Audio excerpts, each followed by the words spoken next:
Present time में अयोध्या राम मंदिर को लेके बहुत चर्चाएं हो रही हैं, तो मैंने भी सोचा आज अयोध्या राम मंदिर पे क्यों नहीं बात किया जाए।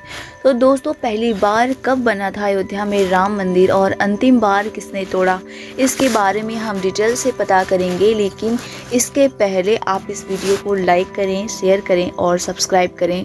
चलिए आगे बढ़ते हैं। History of Ayodhya Ram temple. Ayodhya Ram मंदिर का इतिहास। करीब 500 वर्षों के बाद अयोध्या में फिर से भव्य राम मंदिर बनकर तैयार है। 22 जनवरी 2024 को अयोध्या में मंदिर उद्घाटन के समय ही रामलला की मूर्ति की स्थापना हुई। सरयू नदी के तट पर बसा अयोध्या प्राचीन काल में मूल रूप से महलों और मंदिरों का शहर था। मध्यकाल में इस नगर पर कई आक्रमण हुए और इसका विध्वंस कर दिया गया। यहाँ आज भी हिंदू, बौद्ध एवं जैन धर्म से जुड़े मंदिरों के अवशेष देखे जा सकते हैं। जैन मत के अनुसार यहाँ आदिनाथ सहित 5 तीर्थकारों का जन्म हुआ था। बौद्ध मत के अनुसार यहाँ भगवान बुद्ध ने कुछ माह विहार किया था। धन धान्य व रत्नों से भरी हुई अयोध्या नगरी की अतुलनीय छटा एवं गगनचुंबी इमारतों के अयोध्या नगरी में होने का वर्णन वाल्मीकि रामायण में मिलता है। इतिहासकारों के अनुसार 600 ईसा पूर्व अयोध्या एक महत्वपूर्ण व्यापार केंद्र था। इस स्थान को अंतर्राष्ट्रीय पहचान तब मिली जबकि यह एक प्रमुख बौद्ध केंद्र के रूप में विकसित हुआ।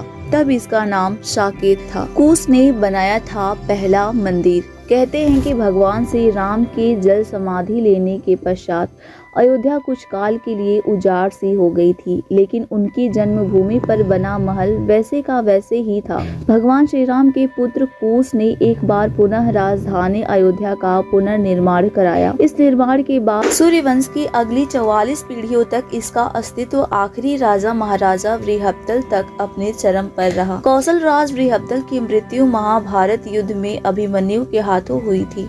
महाभारत के युद्धों के बाद अयोध्या उजड़ सी हो गई, मगर श्री राम जन्मभूमि का अस्तित्व फिर भी बना रहा। उज्जैन सम्राट विक्रमादित्य ने बनाया था दूसरा मंदिर। इसके बाद ज्ञात इतिहासों के अनुसार ईसा के लगभग 100 वर्ष पूर्व उज्जैन के चक्रवर्ती सम्राट विक्रमादित्य एक दिन आखेट करते मतलब शिकार करते अयोध्या पहुंच गए। थकान होने के कारण अयोध्या में सरयू नदी के किनारे एक आम के वृक्ष के नीचे वे अपनी सेना सहित आराम करने लगे। उस समय यहाँ घना जंगल हो चला था, कोई बसावट भी नहीं थी। महाराज विक्रमादित्य को इस भूमि में कुछ चमत्कार दिखाई देने लगा। तब उन्होंने खोज आरंभ की और पास के योगी व संतों की कृपा से उन्हें ज्ञात हुआ कि यह श्री राम की अवध भूमि है। उन संतों के निर्देशन से सम्राट ने यहाँ एक भव्य मंदिर के साथ ही कूप, सरोवर, महल आदि बनवाए। कहते हैं कि उन्होंने श्री राम जन्मभूमि पर काले रंग के कसौटी पत्थर वाले 84 स्तंभों पर विशाल मंदिर का निर्माण करवाया था। इस मंदिर की भव्यता देखने लायक थी। यहाँ पर अद्भुत राम मूर्ति को स्थापित किया गया था। पुष्यमित्र शुंग ने कराया था जीर्णोद्धार।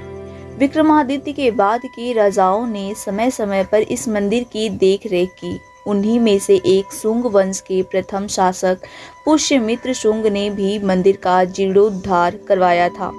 पुष्यमित्र का एक शिलालेख अयोध्या से प्राप्त हुआ था, जिसमें उसे सेनापति कहा गया है तथा उनके द्वारा 2 अश्वमेध यज्ञों के किए जाने का वर्णन है। गुप्त वंश के राजाओं ने की देखरेख। अनेक अभिलेखों से पता चलता है कि गुप्त वंशी चंद्रगुप्त द्वितीय के समय और तत्पश्चात काफी समय तक अयोध्या गुप्त साम्राज्य की राजधानी थी। गुप्तकालीन महाकवि कालिदास ने अयोध्या का रघुवंश में कई बार उल्लेख किया है। गुप्त वंश के काल में अयोध्या एक भव्य नगर हुआ करता था। चीनी भिक्षुओं ने भी अयोध्या की थी चर्चा। कहते हैं कि चीनी 300 ईस्वी में भारत यात्रा पर आए भिक्षु फाहियान ने यहाँ देखा कि कई मंदिर है और यहाँ पर बौद्ध मठों का रिकॉर्ड रखा गया है। इसके बाद यहाँ पर 7वीं शताब्दी में चीनी यात्री हेन सोंग आया था। उसके अनुसार यहाँ 20 बौद्ध मंदिर थे तथा 3000 भिक्षु रहते थे और यहाँ हिंदुओं का एक प्रमुख और भव्य मंदिर भी था। था, जहां रोज हजारों की संख्या में लोग दर्शन करने आते थे। जयचंद ने लगा दिया अपना प्रशस्ति शिलालेख। ऐसा कहा जाता है कि ईसा की 11वीं शताब्दी में कन्नौज नरेश जयचंद आया तो उसने मंदिर पर सम्राट विक्रमादित्य के प्रशस्ति शिलालेख को उखाड़कर अपना नाम लिखवा दिया। पानीपत के युद्ध के बाद जयचंद का भी अंत हो गया। मुस्लिम आक्रमण का शुरुआत। यहाँ महमूद गजनी के भांजे सैयद सालार ने तुर्क शासन की स्थापना की।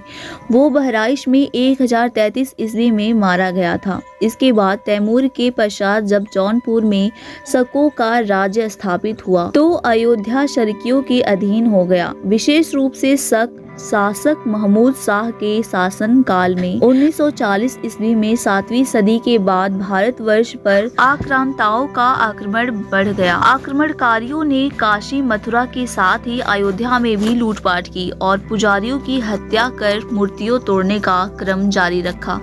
लेकिन 14वीं सदी तक वे अयोध्या में राम मंदिर को तोड़ने में सफल नहीं हो पाए, क्योंकि हर बार राम मंदिर और अयोध्या की रक्षा करने के लिए आसपास के राजा मदद भेज देते थे। हजारों साधुओं ने भी मंदिर की रक्षा के लिए अपने प्राणों की आहुति दे दी। विभिन्न आक्रमणों के बाद भी सभी परेशानियों को झेलते हुए श्री राम की जन्मभूमि पर बना भव्य मंदिर 14वीं शताब्दी तक बचा रहा। कहते हैं कि सिकंदर लोदी के शासनकाल के दौरान यहाँ भव्य मंदिर मौजूद था। बाबर ने तोड़वा दिया था मंदिर। 14वीं शताब्दी में हिंदुस्तान पर मुगलों का अधिकार हो गया और उसके बाद ही राम जन्मभूमि एवं अयोध्या को नष्ट करने के लिए कई अभियान चलाए गए। अंततः 1527 से 1528 में इस भव्य मंदिर को तोड़ दिया गया और उसकी जगह बाबरी ढांचा खड़ा किया गया। कहते हैं कि मुगल साम्राज्य के संस्थापक बाबर के एक सेनापति ने बिहार अभियान के समय अयोध्या में श्री राम के जन्म स्थान पर स्थित प्राचीन और भव्य मंदिर को तोड़कर एक मस्जिद बनवाई थी। औरंगजेब ने बनवाई पुनः मस्जिद। बाबर नाम के अनुसार 1528 में अयोध्या पड़ाव के दौरान बाबर ने मस्जिद निर्माण का आदेश दिया था।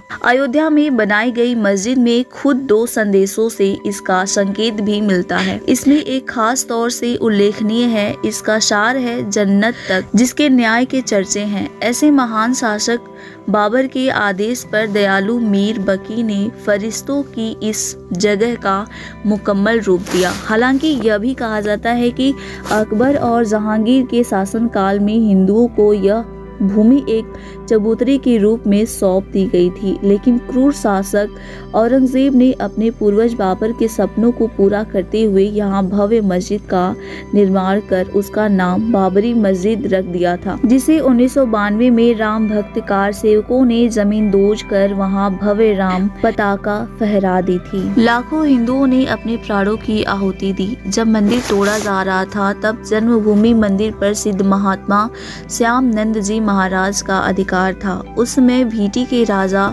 महताब सिंह बद्री नारायण ने मंदिर को बचाने के लिए बाबर की सेना से युद्ध लड़ा। कई दिनों तक युद्ध चला और अंत में हजारों सैनिक शहीद हो गए। इतिहासकार कनिंघम अपने लखनऊ गजेटियर 66वें अंक के पृष्ठ के ऊपर लिखते हैं कि 1,74,000 हिंदुओं की लाशें गिर जाने के पश्चात मीर बकी अपने मंदिर ध्वस्त करने के अभियान में सफल हुए। अयोध्या में रामलला की प्राण प्रतिष्ठा के बाद पूरे देश में इसे लेकर धूम है। भगवान राम की मन भावन मूर्ति को देखकर हर कोई भावुक है। अयोध्या में श्री राम के दर्शन के लिए लाखों भक्तों का तांता लगा है। दोस्तों, आप अगर अयोध्या में गए थे, आपने रामलला की मूर्ति आमने सामने से देखा है तो प्लीज़ हमें कमेंट बॉक्स में ज़रूर बताइएगा। दोस्तों, आपका कीमती समय देने के लिए बहुत बहुत धन्यवाद। दोस्तों, अगर आपको यह वीडियो पसंद आई, आपको अच्छा लगा तो प्लीज़ इस वीडियो को लाइक कीजिएगा, शेयर और सब्सक्राइब और कमेंट्स ज़रूर कीजिएगा। धन्यवाद।